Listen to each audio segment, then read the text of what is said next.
You know that terrible feeling of trying to do something with your non-dominant hand? Maybe you're a righty like most of the world and you're trying to throw a ball with your left hand, only to wind up embarrassing yourself as your throw comes up about 20 yards too short. Trying to use your non-dominant hand sure is hard and awkward, but what about trying to use no hands at all? Once again, we're turning to our staff lab rat and challenging him to find out the answers to things we think about all the time, but don't feel like discovering ourselves. Now get ready for our newest challenge, can't use my hands for 72 hours. Challenge start. Alright, this one's different, and not just because, as usual, it's going to make my life very, very difficult, although on second thought, guess that's not that different, but because this time the challenge comes with incentives. A while ago, I mentioned that Infographics was turning my challenges into a sort of crazy, weird Japanese game show, and this challenge is no different. I have 5 cash incentives to undertake 5 different mini challenges, and for each one I complete, I get $200. So that's an extra grand on top of my regular salary for each challenge I complete. How hard could it be? Well, I'm not gonna lie, some of these are gonna be tough, but you're gonna have to stay tuned to find out. So, okay, first things first, I can't use my hands for anything, which means I'll be relying on the girlfriend for most things, like feeding me, dressing me, opening the front door, walking the dog. Yeah, it's all hands on deck, or maybe just her hands on deck for this challenge. A good thing for that extra $1,000 on the line. Guess in a way Infographics is sort of paying her salary too, because she's gonna have to be deeply involved. So I got a pair of padded handcuffs for this challenge because I've used regular handcuffs out in the real world plenty in my old life, and let me tell you, they hurt bad if you lean on them the wrong way or get jerked around. You can easily break a wrist as well, so I'll be wearing cuffs with some padding. Getting dressed was pretty much as hard as I thought it would be. I'm a simple guy. I like clean jeans with a simple solid white or black t-shirt and a nice but comfortable pair of leather shoes. It's a simple style, but have you ever tried to put jeans on without hands? It's basically impossible. The t-shirt was also completely impossible and I had to slip out of those handcuffs so the girlfriend could feed my arms into the shirt. I pretended to be an ancient king and I called her my wench and maidservant as she was putting my pants on, which earned me the dirtiest look in the world and the privilege of eating my cereal on my own. Oh, she poured the cereal for me and even the milk, but then dropped the bowl in front of me and said, "Now you can be your own wench," and just walked away. You know what's hard? Eating cereal without a spoon and no hands. It was basically a gross, loud slurping affair and I almost drowned/choked to death after inhaling a Cheerio that went down my windpipe, quickly followed by some milk. Despite me choking to death and the fact that with my hands cuffed behind my back I couldn't possibly give myself the Heimlich maneuver, the girlfriend just looked over her shoulder at me from the couch and shrugged her shoulders. After my coughing fit, I asked her if she would have seriously let me choke to death just because I called her my wench while she was dressing me, and she very calmly said, "Not to death, I'd just let you pass out for a bit." And that, dear audience, is true love. Okay, first challenge of my no hands challenge. Grocery shopping, but I have to do it alone. The girlfriend can't come with me. Luckily, there's a grocery store just a few blocks from our house, so getting there wasn't a problem. I think Infographics thought this would be a great way to get me to shop, clenching a shopping basket in my teeth and using my feet to knock products off the shelf, but you know what? Infographics severely underestimated me, and they underestimated the greed of the Girl Scouts. Before I left the house, I had the girlfriend tuck $40 into my shoe along with my debit card. I figured I'd find someone and pay them to do the grocery shopping for me. Now, in order to not look like a total freak, I didn't wear the handcuffs in public, I just stuck my hands in my pocket and kept them there. When I got there, I spotted a troop of Girl Scouts between 10 and 16 years old peddling their cookies like street corner drug dealers. You ever run into Girl Scouts selling cookies? They are aggressive in their sales pitches, and that's the kind of greed I was counting on. I managed to talk to one of the older girls off on the side and showed her the money in my shoe, telling her she could keep all the $40 for herself if she just helped me buy a few things in the store. I explained I couldn't use my hands because of an internet challenge thing, doing my best to make it sound believable, even though it was of course not a lie. Still, you try to convince a stranger you're not a pervert or a crazy person when you ask them to do your shopping for you and to reach into your shoe for money. The teenage girl looked incredibly skeptical, but I could tell she wanted that $40. On a side note, this whole thing probably looked real shady. But she agreed and I put my foot up on a picnic table so she could grab her money and my debit card. I guess she could have run off right then and there, but she didn't, so kudos to you Girl Scouts for instilling good values in your troops. Though maybe do a better job on the whole not talking to strangers thing. 20 minutes later, grocery shopping was done and some teenage girl was $40 richer and I was walking home with a reusable tote bag of groceries in my teeth. I'm not a complete idiot, so I made sure we didn't buy anything heavy. I don't feel like having half the teeth in my mouth ripped out. Of course, I did also forget the girl still had my debit card, so the girlfriend had to drive over in a hurry to retrieve it after I got home.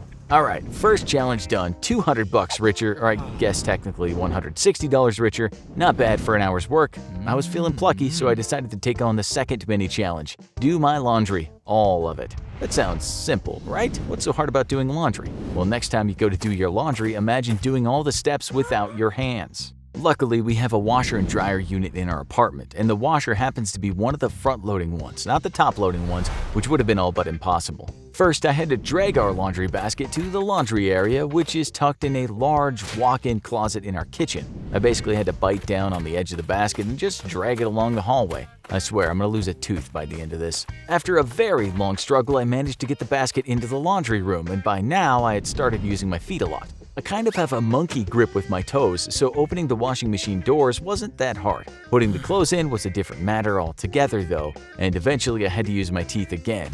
And let me tell you, there's nothing more gross than loading a bunch of sweaty exercise clothes from you and your girlfriend into a washing machine by mouth. The soap was a problem. We used liquid soap, so I had to unscrew it by smashing it against the machine with my body and then using my teeth to twist open the top. Then I realized I'd never be able to pour the soap into the lid to get an accurate measurement, so I just sort of grabbed the handle with my teeth and splashed soap into the machine. This naturally got soap everywhere, not just the machine, leaving our little laundry room a soapy, slippery mess upon which I would probably slip and fall straight onto my butt. Good news, though, was that the laundry was in, soaped up along with me and everything else, and starting it was as simple as using my feet to kick the selector dial, then push the start button.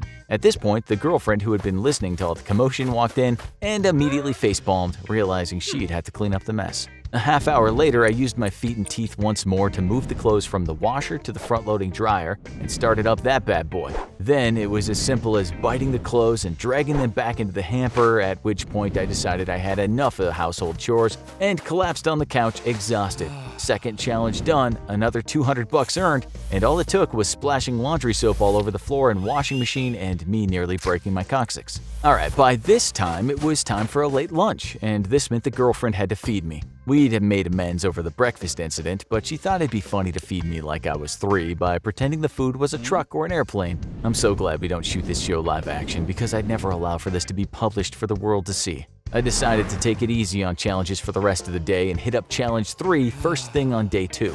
Challenge 3 was, well, unusual and more of a challenge for the girlfriend than for me. You ready? Challenge 3. Do your girlfriend's makeup and go outside together. Yep, I had to do her makeup without using my hands. To say that this ended in disaster would be an understatement. Now, I know nothing about makeup, so I had to follow her lead. Luckily, the girlfriend doesn't like to wear much makeup, but that doesn't mean that this ended up any less a nightmare. First, it was moisturizer for her face to prepare for the rest of the makeup, as she put it. How do you apply moisturizer without any hands? Well, I licked it, getting a glob on my tongue, and then I licked it all onto her face, all over her face. She was basically ready to quit right then and there, but I reminded her that 200 bucks was on the line, and I swore she could have every dollar. By the way, moisturizer tastes terrible. Next was the primer, which I guess helps makeup stay on longer. Either way, it's a lot like moisturizer, so you guessed it. Onto the tongue it went and then straight onto her face. Primer also tastes terrible. For someone I kiss and make out with regularly, the girlfriend sure was making a fuss about me licking all over her face, and I think our dog was confused since he typically isn't allowed to lick people. I mean, it's okay if he licks us, we just don't want him to learn to lick so much that he does it to everyone who comes over. Either way,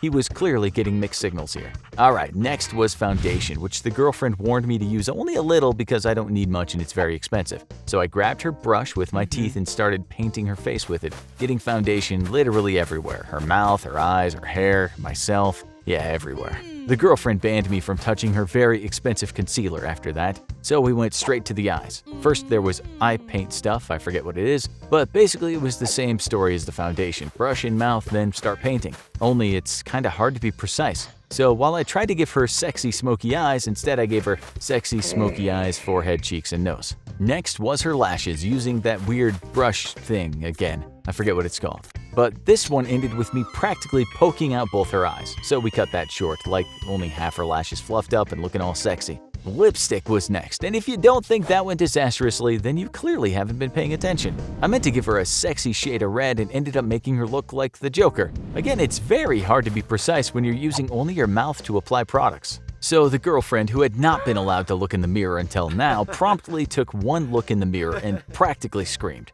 Then she realized how much of her very expensive makeup I had wasted and screamed for real. She flat out refused to leave the house and immediately marched off to take a shower. Challenge most definitely failed. And I also think I owe her most of what I'm making off this challenge. Alright, the next challenge was a solo challenge, and I figured I could do this one without causing another disaster. More of a physical challenge. It was simple: swim 100 meters with no hands. This one reminds me of my old days in the military, and swimming without the use of your hands is something we all had to learn to do, so needless to say, I was pretty confident about this one. I slapped on the handcuffs and had the girlfriend, who wasn't yet speaking to me, help me into a pair of shorts, and into the pool I went. With the girlfriend acting as judge, we measured our apartment complex's pool, which is actually pretty big for our little block of apartments, and determined that 4 laps, going from one end to the other and back again being 1 lap, would be pretty close to 100 meters, the Olympic standard. Swimming without the use of your hands is actually not that difficult. You just have to learn to use your feet like flippers, and it helps to keep them pressed together so you have more surface area. Also, there was no time limit, so I could take my time.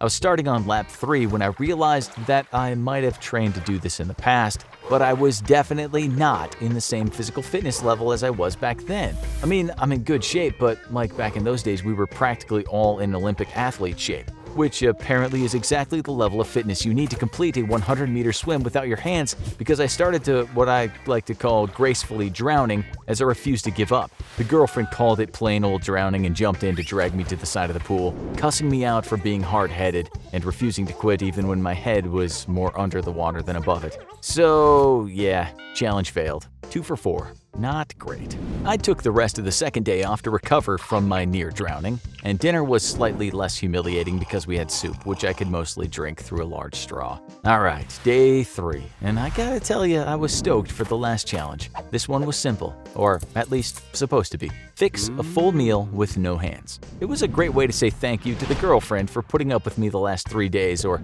at least it was supposed to be. It predictably became a disaster. I decided on something simple: mac and cheese. I make a great homemade cheese sauce using butter, 3 different types of cheese, and milk, but getting it all into a mixing bowl with no hands was challenging. I ended up dropping the milk, spraying half a gallon of milk all over the floor and our clothes, and promptly did the same thing with the box of macaroni I was trying to pour into the pot. At this point, the girlfriend stepped in and said challenge over, and that she wasn't cleaning up this mess. So I guess challenge 5 failed, along with the challenge overall, because she was serious about challenge being over. Instead, I spent the evening cleaning the kitchen, though I did end up making macaroni and cheese the right way using my hands. They say a way to a man's heart is through his stomach. But believe me, the same goes for women, because as annoyed as the girlfriend was for me basically destroying our house, nearly drowning, and wasting tons of her expensive makeup, once she had some hot, warm, gooey goodness in her belly, she was very forgiving. Ready for more challenges? Check out this challenge here, Blindfolded for 3 Days Challenge, or check out this other video instead.